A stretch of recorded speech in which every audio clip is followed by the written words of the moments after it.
자카르타 연합의 아름다운 아침입니다. 다 함께 사도신경으로 신앙 고백하겠습니다. 전능하사 천지를 만드신 하나님 아버지를 내가 믿사오며 그 외아들 우리 주 예수 그리스도를 믿사오니 이는 성령으로 잉태하사 동정녀 마리아에게 나시고 본디오 빌라도에게 고난을 받으사 십자가에 못 박혀 죽으시고 장사한 지 사흘 만에 죽은 자 가운데서 다시 살아나시며 하늘에 오르사 전능하신 하나님 우편에 앉아 계시다가 저리로서 산자와 죽은 자를 심판하러 오시리라. 성령을 믿사오며 거룩한 공회와 성도가 서로 교통하는 것과 죄를 사하여 주시는 것과 몸이 다시 사는 것과 영원히 사는 것을 믿사옵나이다. 아멘. 제 32장.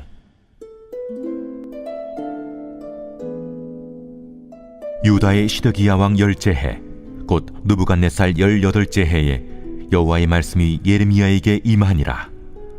그때 바벨론 군대는 예루살렘을 에워싸고 선지자 예레미야는 유다의 왕의 궁중에 있는 시위대 뜰에 갇혔으니 이는 그가 예언하기를, 여호와의 말씀에 보라, 내가 이 성을 바벨론 왕의 손에 넘기리니 그가 차지할 것이며 유다 왕 시드기야는 갈대아인의 손에서 벗어나지 못하고 반드시 바벨론 왕의 손에 넘겨진 바 되리니 입이 입을 대하여 말하고 눈이 서로 볼 것이며 그가 시드기야를 바벨론으로 끌어가리니 시드기야는 내가 돌볼 때까지 거기에 있으리라.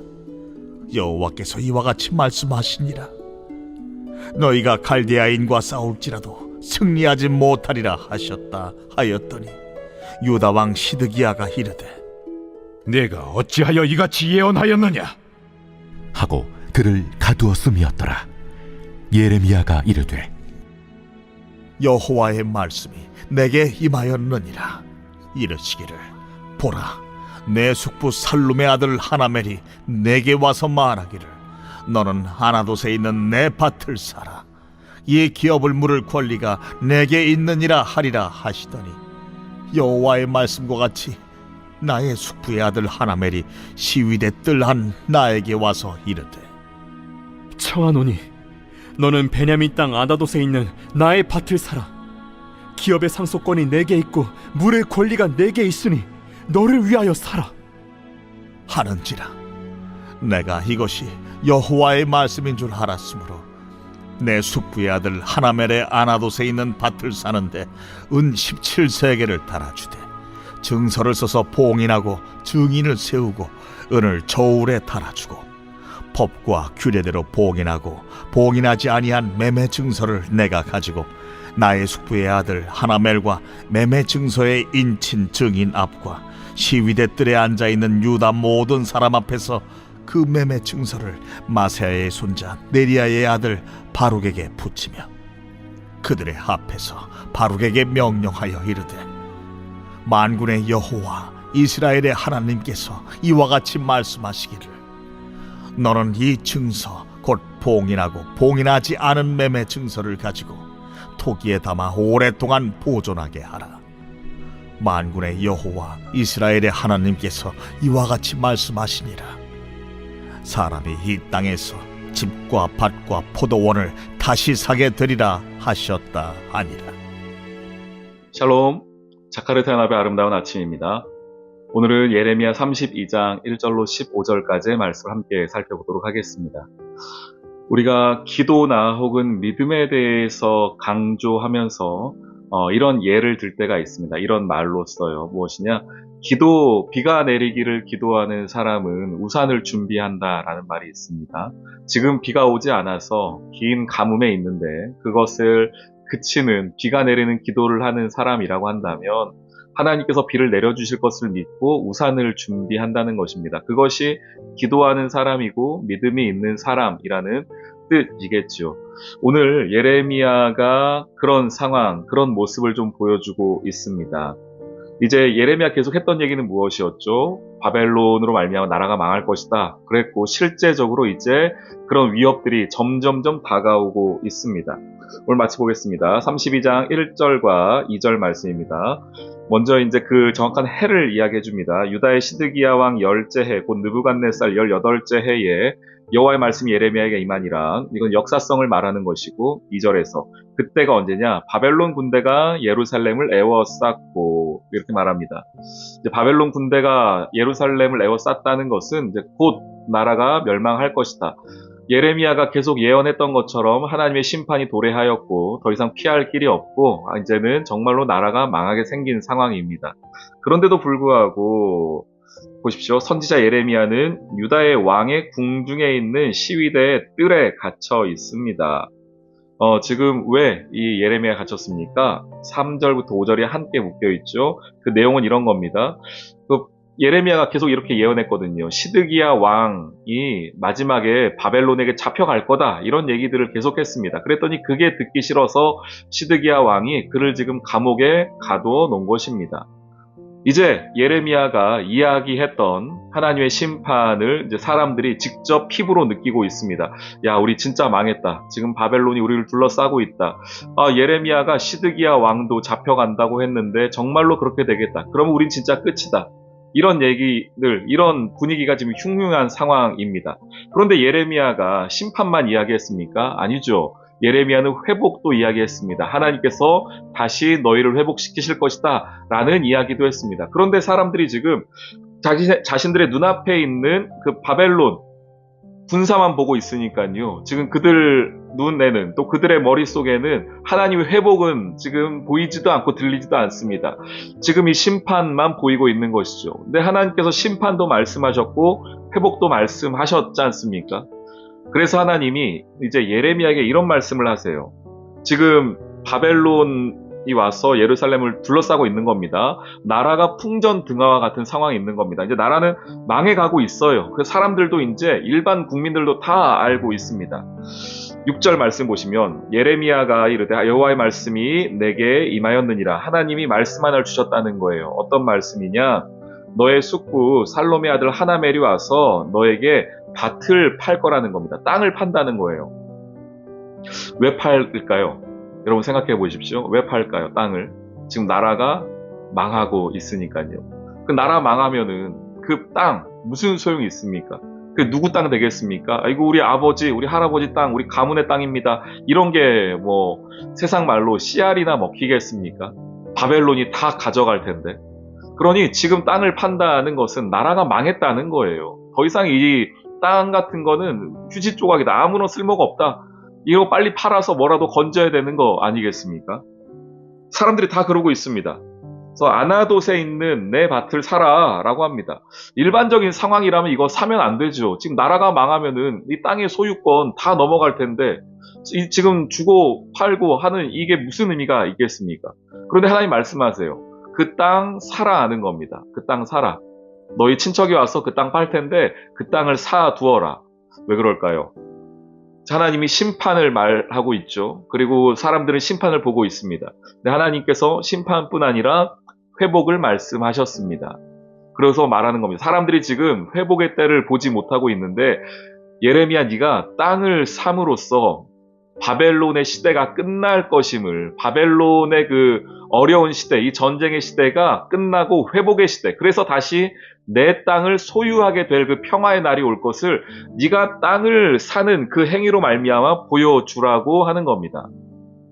그래서 그 땅을 사요. 지금 나라 망하게 생겼는데. 나 옆에 있는 사람들이 보면은 저 사람 정말 이상한 사람이라고 생각했을 겁니다. 곧 있으면은 나라 망해서 다 뺏길 텐데 왜 땅을 사나 싶었을 겁니다. 그런데 하나님이 말씀하시는 것이죠. 그 땅이 다시 회복되게 될 것이다. 너의 땅이 될 것이다. 15절 보십시오. 만군의 여호와 이스라엘 하나님이 이와 같이 말씀하시니라. 사람이 이 땅에서 집과 밭과 포도원을 다시 사게 되리라. 이렇게 말씀해 주십니다. 그러니까 회복의 날이 일어나게 될 것을 지금 예레미야가 땅을 사는 그 모습을 통하여 보여주고 있는 것이죠. 오늘 이 말씀에서 두 가지를 좀 기억하게 됩니다. 첫 번째는 하나님의 말씀은 곧 이루어짐을 우리가 믿어야 한다는 것입니다. 하나님께서는 지금 심판도 말씀하셨지만 회복도 곧 일으키실 것입니다. 그래서 회복의 때도 분명히 하나님이 보여주실 겁니다. 그럼 우리는 그것을 믿고 살아가는 자들입니다. 또 하나, 우리가 믿는다는 것을 그냥 내 머릿속으로, 내 마음으로만이 아니라 실제로 그것을 보여주며 살아가야 한다. 누가? 저와 여러분, 성도가. 이 세상 속에서요. 서두에 말씀드렸죠? 비가 오기를 기도하는 사람은 우산을 준비합니다. 우리가 이 세상을 향하여서 예수님 다시 오실 겁니다. 주님은 살아계십니다. 하나님은 사랑입니다. 이런 얘기들을 하고 믿고 있습니다. 그런데 우리는 거기에 합당한, 우리의 말과 믿음에 합당한 증거들이 있습니까? 예레미야가 계속 얘기했죠. 이 나라 망하지만 다시 회복될 것입니다. 그래서 저는 땅을 삽니다. 라는 이 믿음의 모습입니다. 저와 여러분에게서 어떤 믿음의 증거들과 믿음의 모습들이 있나요? 오늘 하나님께서 여러분을 그 믿음의 자리로 초청하십니다. 여러분이 가신 그 믿음을 이 세상 가운데 보여줄 수 있는 그 일을 하십시오. 여러분이 사야 할 땅은 무엇입니까? 어디입니까? 여러분이 그 모습을 통하여 여러분 주변에 있는 사람들에게 믿음이란 무엇인지, 하나님을 알고 하나님을 사랑하고 예배한다는 것이 무엇인지 증거할 수 있는 믿음의 사람들 되시기를 주님의 이름으로 축원합니다. 아멘. 오늘의 기도. 주님, 비가 오기를 기도했다면 우산을 준비하는 믿음이 제 안에 있기를 원합니다. 말씀은 곧 살아 움직여서 나의 삶에 이루어짐을 믿사오니 주여 오늘도 말씀으로 저의 인생에 임재하여 주세요. 또한 그러한 나의 믿음의 모습으로 하나님을 증거하게 해주세요. 예수님의 이름으로 기도합니다. 아멘.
니다